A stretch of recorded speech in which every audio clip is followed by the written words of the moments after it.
Quelle banque choisir entre N26 ou Wise pour gérer son argent au quotidien, que ce soit pour faire des virements, des paiements par carte, au-delà de ça, recevoir son salaire sur son compte? Et ben c'est ce qu'on va voir au sein de cette vidéo. Donc on est parti sur mon écran. Alors je suis client d'à la fois N26 et Wise depuis maintenant plus de 3 ans. Donc je vais pouvoir vous faire un retour complet avec les points forts des deux, mais aussi les points faibles. Donc on est parti. Alors juste avant, si vous n'avez pas un compte N26 ou Wise, je vous mettrai sous cette vidéo des liens exclusifs qui vous permettent d'avoir des bonus à l'inscription. Pour N26, c'est 10 € de bonus à l'ouverture du compte, donc en passant par le lien en description et en renseignant le code Julien10. Et en fait, après, il faut faire un premier paiement par carte et vous êtes récrédité de 10 € en sachant que ce code-là, vous pouvez l'appliquer que si vous passez par le lien sous cette vidéo. Et après, pour Wise, pareil, là, je vous mettrai un lien en description pour ouvrir un compte Wise 100% gratuit et avoir, au-delà de ça, 500 € de transfert international offert directement. Donc on passe maintenant au point fort. On va commencer en premier lieu d'N26, après on verra Wise directement. Donc par rapport à N26, c'est accessible sans condition de revenu. Donc aujourd'hui, il y a plus de 2,5 millions de clients à travers le monde. Donc c'est une banque qui n'est pas limitée exclusivement aux Français. Il y a pas mal de personnes d'autres pays qui peuvent ouvrir un compte. Donc ça, c'est vraiment top. On n'a pas besoin d'avoir un certain salaire pour ouvrir un compte, que vous soyez étudiant, entrepreneur, salarié, fonctionnaire, une personne au chômage ou tout autre, peut ouvrir un compte N26. Deuxièmement, il y a un très bon service client donc qui est ouvert jusqu'à 23 h. Il est basé aussi en France, donc ça c'est bien parce qu'on a un support qui est 100% dédié en français, donc ça c'est top. Et ils sont ouverts même le dimanche à ce niveau-là jusqu'à 23 h. Troisième point, offre avec carte bancaire gratuite même si on ne l'utilise pas dans le mois. Alors moi c'est la carte que j'ai, c'est la carte transparente classique. Il faut savoir qu'il y a aussi des cartes payantes si on le souhaite. Moi franchement je vous conseille la carte que j'ai qui est la gratuite que j'utilise depuis 3 ans et qui fonctionne extrêmement bien. Et on n'est pas du tout limité au niveau des plafonds etc. Il faut savoir que le plafond mensuel est de 20 000 € par mois. Donc c'est vraiment énorme. Donc clairement à mon sens la carte 100% gratuite est très très bien et il n'y a pas besoin de prendre de carte payante. Quatrième point, système de coffre vraiment top pour gérer son budget. Ça, c'est quelque chose que j'adore chez N26. Concrètement, imaginons, je reçois mon salaire, imaginons je reçois 1800 € directement sur mon compte bancaire. Ces 1800 €, si je les vois sur mon compte, je vais potentiellement avoir plus envie de les dépenser que si je les mets dans des coffres d'épargne. C'est ce qu'on peut faire sur N26. Imaginons un coffre que je vais appeler épargne de sécurité, un coffre voyage. Et tous les mois, je vais me dire, tiens, je mets tant directement dans ce coffre pour préparer un projet, avoir de l'épargne, etc. Donc ça, c'est vraiment bien. Ensuite, cinquième avantage, c'est les plafonds de la carte, donc très élevés. On parle de 20 000 € par mois, donc c'est non négligeable là-dessus. Sixième point, banque crypto-friendly. Donc ça, c'est notamment si vous voulez envoyer de l'argent vers des plateformes crypto, etc. Il faut savoir qu'à N26, on est vraiment totalement libre de son compte. Vous souhaitez envoyer de l'argent, soit en France, en Belgique, en Suisse, aux États-Unis, au Luxembourg, en Thaïlande, ou envoyer de l'argent vers des plateformes crypto si vous investissez en crypto. Voilà, moi je le fais pas, mais voilà, si c'est votre truc, sachez qu'il n'y a aucun problème là-dessus. À ce niveau-là, N26 est aujourd'hui la banque qui offre le plus gros panel de services là-dessus, donc il n'y a aucune limite. Septième point, permet d'investir en bourse en crypto, c'est qu'ils ont même aussi intégré directement, au-delà de la partie bancaire, si on le souhaite, la possibilité d'investir, comme dans des actions Apple, Amazon, etc., afin, encore une fois, de diversifier son patrimoine. Mais c'est pas obligatoire, moi c'est quelque chose que je fais pas, j'utilise juste N26 pour la partie bancaire.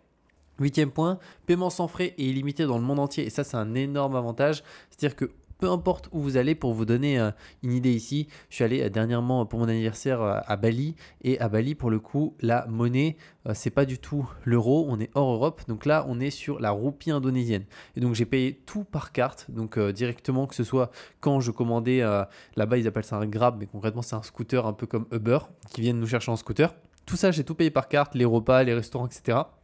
Et on a un taux de change qui est clairement le taux de change que j'ai jamais eu, qui est très très avantageux. Donc on a quasiment zéro frais sur le taux de change. Et après, il n'y a pas de frais par carte directement quand je paye. Donc là, il y a zéro frais là-dessus. Donc c'est vraiment bien si notamment vous comptez voyager, faire des paiements à l'international. À mon sens, c'est le mieux là-dessus, c'est excellent. Et neuvième point, comme je l'ai dit, je vous mettrai un lien spécifique sous cette vidéo avec un code promo que vous pouvez utiliser sur cette page qui vous permet d'avoir 10 € offerts à ce niveau-là. Maintenant, au niveau des points faibles de N26, à mon sens, il n'y en a vraiment qu'un seul. C'est notamment pour certaines personnes, c'est qu'il n'y a pas de découvert autorisé. Aujourd'hui, il y a énormément de banques en ligne qui proposent des découverts autorisés. N26, c'est pas le cas. C'est-à-dire que si on a 100 € sur le compte et que j'essaie de faire un paiement de 150, ça passera pas, ça va être refusé automatiquement. Alors que certaines banques, à partir d'un certain nombre de temps au sein de la banque, imaginons un an, on va avoir un découvert autorisé de 200 €. Puis après, au bout de 2 ans client, on va avoir 500 €, 1000 €, etc. Là, c'est pas le cas. On peut pas du tout être à découvert, mais au moins, ça nous apprend aussi à mieux gérer nos finances, notre budget, etc. Maintenant, on passe à Wise directement. Donc au niveau des points forts, il y en a pas mal. Premièrement, 100% gratuit aussi, sans engagement à ce niveau-là. N26, il faut savoir qu'il y a une version gratuite qui est celle que j'utilise, que je vous conseille, mais aussi des versions payantes. Là, Wise, il n'y a qu'une seule version. Elle est gratuite. Ensuite, deuxièmement, carte Visa. Alors, je ne l'ai pas dit, pour N26, c'est aussi une très bonne carte, hein, c'est Mastercard. Donc, Mastercard Visa, ce sont à mon sens les meilleures cartes parce qu'elles passent de partout, surtout à l'étranger, en France, bon, ça passe aussi de partout, mais vous n'avez aucun souci là-dessus et ce sont des cartes avec directement des assurances intégrées. Donc, ça, c'est vraiment bien. Troisième point, très bon service client en cas de besoin. Alors moi j'ai juste eu affaire à eux, notamment par rapport à une fois à un virement qui n'avait pas été envoyé directement. Donc j'ai eu affaire au service client, ils ont un très bon service aussi là-dessus, donc ça c'est un point positif. Quatrième point, carte virtuelle 100% gratuite. Donc ça, c'est quelque chose aussi qu'on peut avoir sur Wise, c'est-à-dire qu'on a son compte bancaire directement personnel, mais on a aussi la carte bancaire virtuelle. Alors c'est vrai que je ne l'ai pas dit pour N26, mais il y a aussi la carte virtuelle qui est aussi gratuite, qu'on a sur le compte. Donc ça, c'est bien, notamment si on veut commander sur certains sites où des fois on n'est pas sûr, bah, autant passer la commande avec la carte virtuelle. C'est une carte qu'après on peut supprimer si on le souhaite. Comme ça, bah, imaginons si c'est un site frauduleux, il ne va pas nous prélever ou quoi que ce soit. Ensuite, cinquième avantage, virement SEPA instantané. Donc là, on peut faire des virements SEPA instantanés directement. Donc ça, c'est vraiment bien.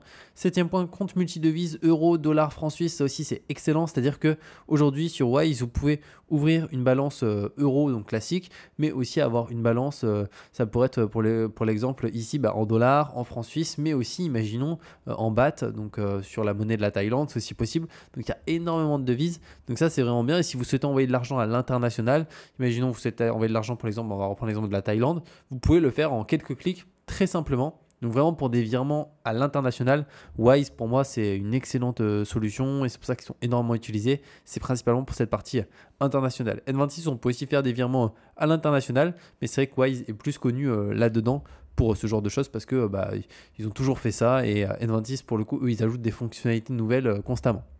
Huitième point fort, compte perso et compte pro, c'est-à-dire qu'on peut avoir à la fois un compte perso qui est un compte personnel classique et aussi si vous avez une entreprise, ouvrir même un compte pro pour votre entreprise. Donc ça aussi c'est quelque chose qui peut être bien. Si vous avez une entreprise, sachez que vous pouvez à la fois ouvrir un compte perso et aussi un compte pro. Et neuvième point, comme je l'ai dit, je vous mettrai un lien en description pour ouvrir un compte Wise gratuit et au-delà de ça avoir un bonus de 500 € de transfert international qui est offert. Maintenant au niveau des points faibles de Wise, je dirais qu'il y en a deux. Premièrement, c'est qu'il y a eu certains blocages de compte avec des demandes de justificatifs. Donc ça, c'est quelque chose qui est arrivé à pas mal de clients chez Wise. C'est-à-dire qu'au bout d'un moment, il y a une possibilité d'avoir des demandes de vérification. Donc vous allez pouvoir faire, dans la majorité des cas, les demandes de vérification. Seul problème que c'est arrivé pour beaucoup de personnes, c'est que des fois, c'est des demandes sur une très longue période. Imaginons 2 ans. Sur 2 ans, justifier toutes ces entrées d'argent qui ont eu lieu. Si imaginons vous avez eu, pour l'exemple, votre salaire qui est arrivé, vous avez eu 24 fois votre salaire, vous avez peut-être eu des paiements de certaines personnes qui vous ont été faits, il va falloir tout justifier là-dessus. Donc c'est quelque chose qui peut prendre un petit peu de temps et donc certaines personnes se sont retrouvées avec des blocages de compte parce qu'ils n'ont pas pu faire les demandes à temps. Donc après, c'est une procédure à mettre en place qui n'est pas toujours agréable. Tandis que là-dessus, sur N26, au moins, il n'y a jamais ce souci ou quoi que ce soit. Mais là, Wise, c'est quelque chose qui revient assez souvent, en sachant que ça a l'air d'être moins le cas maintenant, mais ça a été le cas par le passé. Ensuite, deuxième point faible, c'est un RIB qui est belge. Alors pour certains, on pourrait se dire c'est pas grave que le RIB il soit belge, français, etc. En fait, si c'est quelque chose à prendre en considération, c'est qu'avec Wise, vous allez devoir déclarer votre compte aux impôts chaque année parce que c'est un compte qui est étranger. N26, il n'y a pas de déclaration de compte étranger parce que c'est un compte français, vous avez un RIB français. Donc ça, c'est un point à prendre en considération. La déclaration d'un compte étranger, il faut savoir que c'est simple, c'est pas très compliqué. Par contre, c'est quelque chose d'obligatoire. Donc l'administration fiscale, il faudra les prévenir que vous avez ouvert un compte Wise sur votre déclaration d'impôt. Il me semble que c'est le 29016, le CERFA à compléter. Et pour ça, voilà, une fois que vous le faites, chaque année, vous l'indiquez, etc. Si un jour vous fermez votre compte Wise, vous pouvez du coup supprimer Wise lors de votre déclaration de compte étranger. Mais voilà, c'est une procédure supplémentaire à faire à ce niveau-là. Donc par rapport au bilan, en fait, ce sont deux très bons acteurs. Donc moi, j'ai les deux. J'ai un compte N26, j'ai un compte Wise. Après, c'est vrai qu'au quotidien, je me sers d'N26 pour tous mes paiements, que ce soit en ligne, hors ligne, aller faire mes courses, etc. Mais Wise, je m'en sers aussi pour notamment certains paiements à l'international dans d'autres devises. Là, ça peut être aussi quelque chose d'intéressant. Après, si je devais en choisir qu'un, à mon sens, N26, je trouve quand même est beaucoup plus fluide. Au-delà de ça, peut faire des virements instantanés de partout. On a une carte qui est 100% gratuite avec un plafond de 20 000 € par mois. Donc c'est vraiment top là-dessus. Donc voilà par rapport à mon bilan avec Wise et N26. N'hésitez pas d'ailleurs si vous avez la moindre question à me la mettre en commentaire. Et comme j'ai dit, je vous mets les liens de cette vidéo, notamment pour N26 pour avoir 10 € offerts de bonus une fois que vous avez dépensé 10 € avec la carte, ce qui n'est pas du tout le cas si vous allez sur le site de N26 directement. Et pour Wise, pareil, pour avoir 500 € de frais de transfert international gratuit. Donc c'est juste hyper intéressant. Et on se retrouve de toute manière très bientôt pour de nouvelles vidéos.